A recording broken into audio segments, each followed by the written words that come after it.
How do you make progress on your financial goals when you feel stuck? That's what we're going to be talking about today.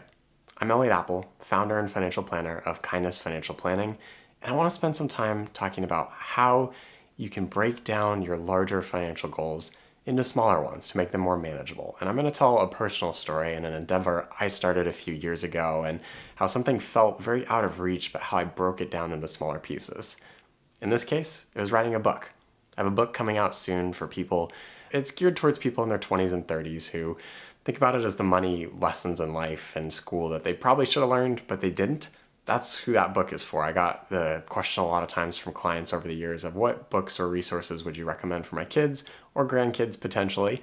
And I didn't feel like I had a ton of great resources for that. So this is that book. I set out to create it. And writing a book sounds daunting, right?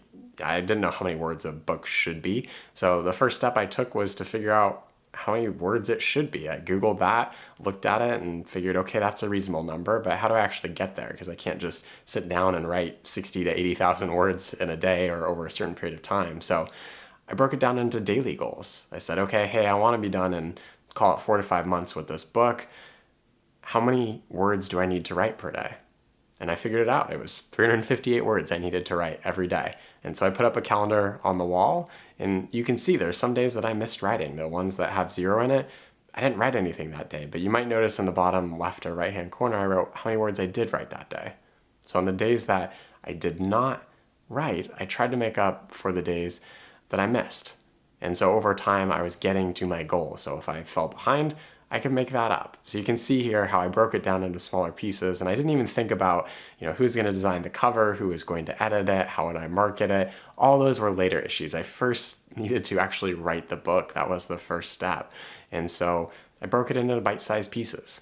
So how this relates to your finances, find something that you want to do. It might be something as big as, updating your estate plan. That can be pretty daunting. What could be a first good step?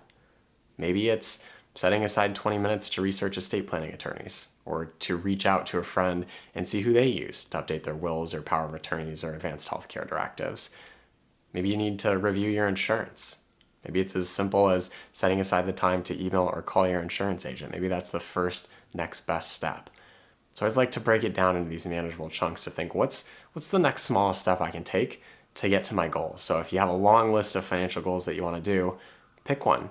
Pick your first priority and what is the most important to you right now, and then break it down into smaller pieces so it doesn't seem so scary or so out of reach. When you break it down by day, like I did with the book, or by hour, however you want to do it, it becomes a lot easier to just get to that next step, and then you can worry later about all the other things that you have to do.